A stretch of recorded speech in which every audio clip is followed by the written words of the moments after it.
Hello, class.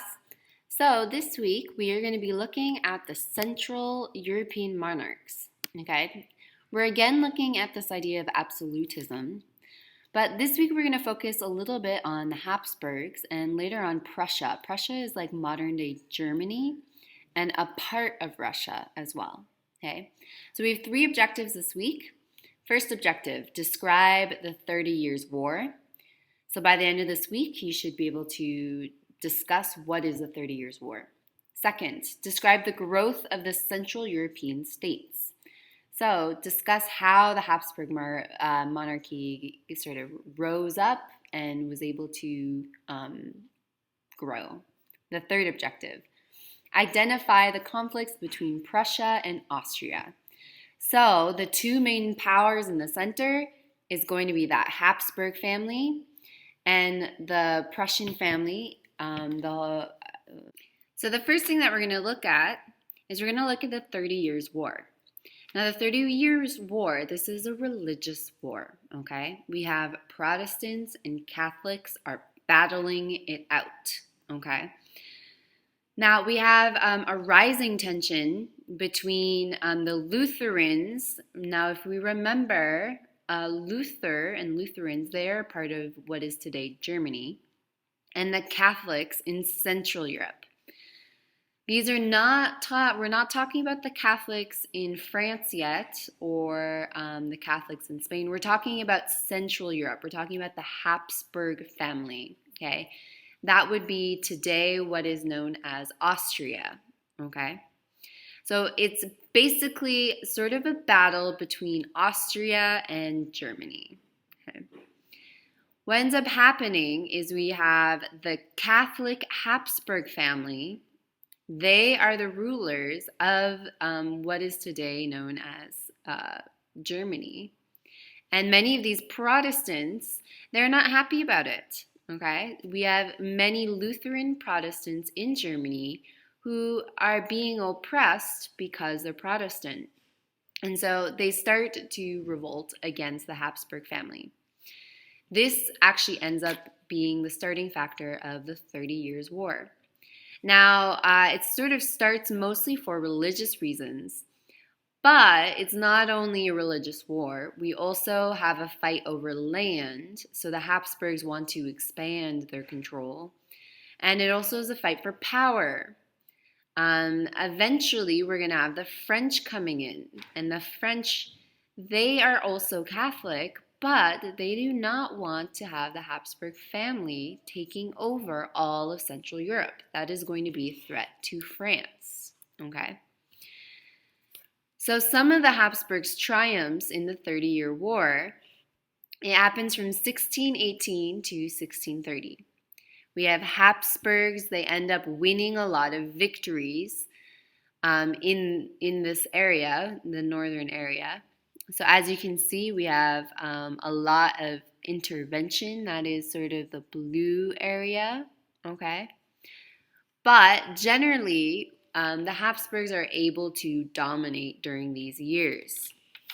What ends up happening, though, because the Habsburgs are a very wealthy family, a very rich family, the reason that they dominate is because they can actually pay their soldiers to basically rob and mug and do whatever they want in Germany. So as soon as the Habsburg armies sort of take over Germany, where the Lutherans are, the soldiers get to do whatever they want. Okay, so they are robbing people's houses, they're gathering jewelry from people's jewelry boxes. They probably are not treating the Lutherans very nice either. So this is sort of where the Habsburgs are triumphing. The Habsburgs don't win everything in the 30 Years' War, though. They do have some defeat. After the 1630s, we sort of have a shift where the Habsburgs are winning to the Protestants start winning. And the reason why this shift happens is because of the Bourbon dynasty. Bourbon dynasty is what we talked about last week. They are the French, okay?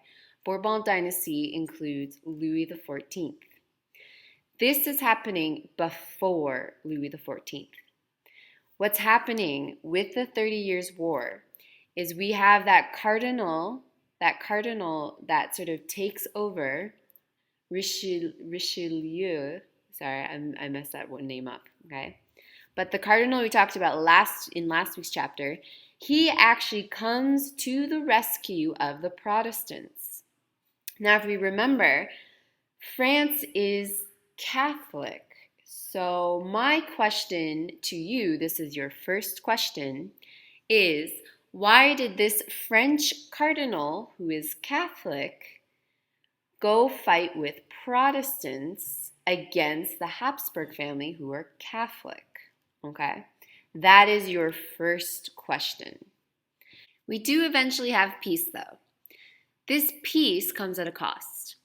First of all, even though the 30-Year War started out as Protestants versus Catholics, in this situation, it ends up being France versus Austria. Okay, so when the cardinal decides to step in, that changes the whole thought behind the war. It's no longer as religious focused, it's more focused on power. Okay, so what ends up happening is France and the Protestants, they win against the Habsburgs. So as a result, or an effect, is we have the Austrian Empire and the Spanish Empire, which they're connected together by the same family. They are weakened. The second thing that happens is we have the French. They end up being the dominant power in Europe after this war. The third thing is that those Protestants who were fighting for religious freedom, they end up having to depend on France because France is who helped them during this war. So what ends up happening is the Protestants, they don't actually end up really getting their own religious freedom because they rely on the Holy Roman Catholic Church and what France stands for. Okay, this is also why Germany doesn't really solidify or become a country until much after many of these other countries like France, Austria, Hungary, and Spain. Okay, so that is another thing. It sort of affects Germany for many, many years after that. So if we're looking at this map, I want you to point out, because this is a map of German territories, I want you to point out where is there the most deaths or casualties during a 30 Years' War, that would be the area in red, versus where are there the least amount of death or casualties, that would be the yellow or pink areas. Look at those areas and try and compare the two. That's your second question today. Next, we have the birth of modern states. So what ends up happening is this is when we start to develop some of these countries that we still see in Europe today. The biggest one, of course, being France. You can see France is quite a large empire right now. We also have things like England, Scotland. Okay, so that's another effect that comes out of the 30-Year War. Okay, moving on, looking at states forming in Central Europe, there's a reason why Central Europe functions or slowly develops differently than Western Europe. Western Europe, if we think of back to the Middle Ages, these Western European countries, they started with feudalism. That's those serfs, sort of like a type of slavery, but those serfs eventually run away to those cities, okay? And when they run away to those cities, they start developing more variety in jobs, things like blacksmiths, artists and painters, merchants, people who trade. Those were initially or originally serfs in feudalism. So that is sort of what the economy forms in the West. In Central Europe, though, feudalism sort of stays longer than other Western countries like France. Okay.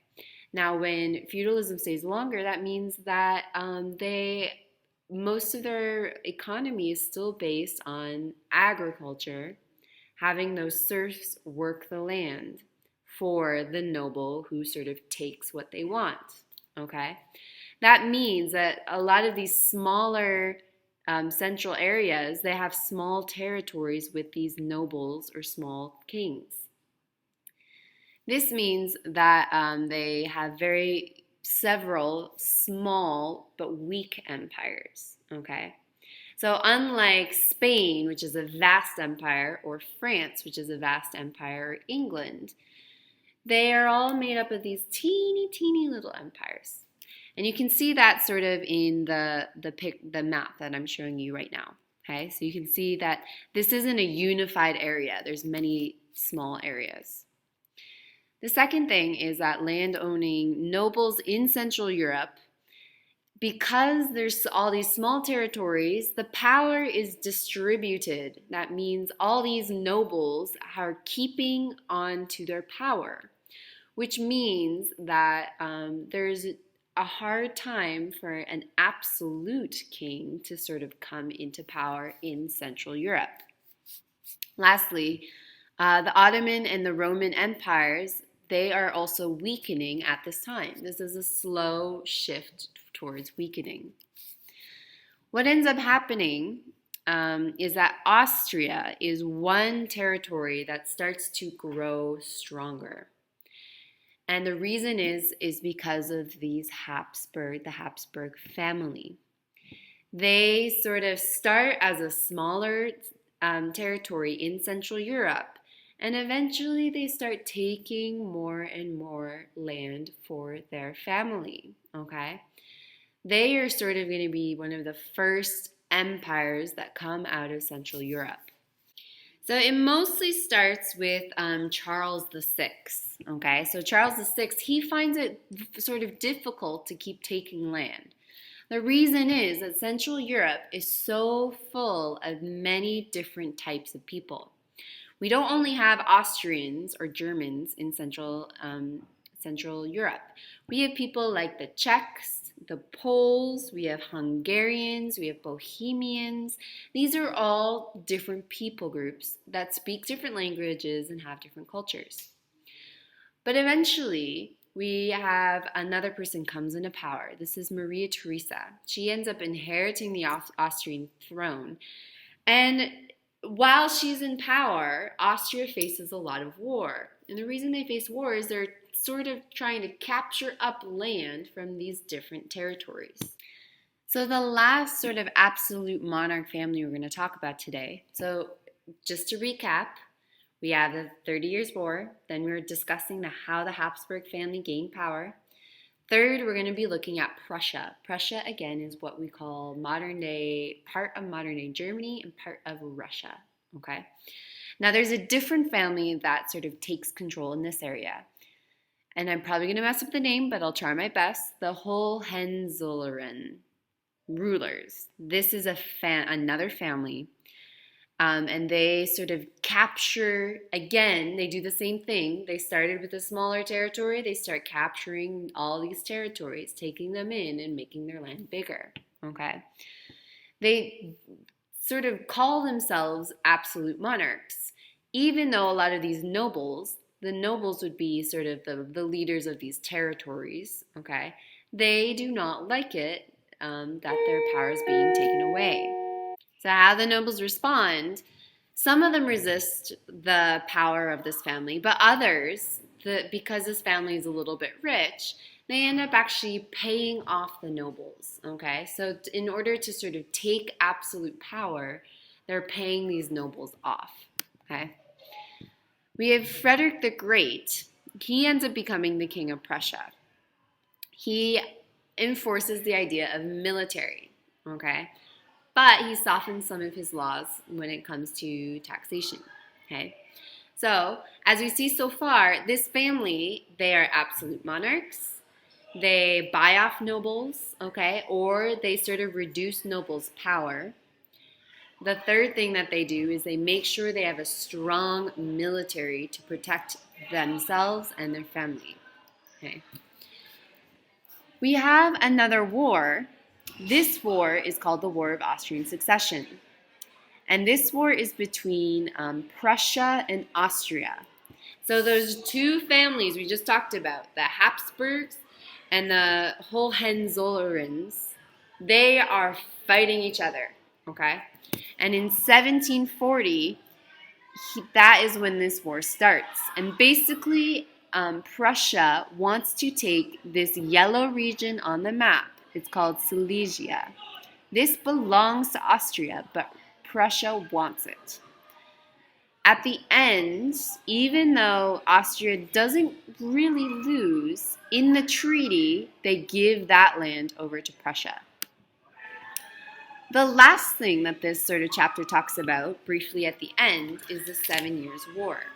Now, I'm not going to focus too much on the 7 Years' War, but what you need to know is that eventually, all these people who've been fighting, France versus Austria, Austria versus Prussia, they actually all end up uniting together and fighting Britain, okay? So we have, to be clear, we have Austria allies with France, Britain and Prussia ally, and they have a war against each other, okay?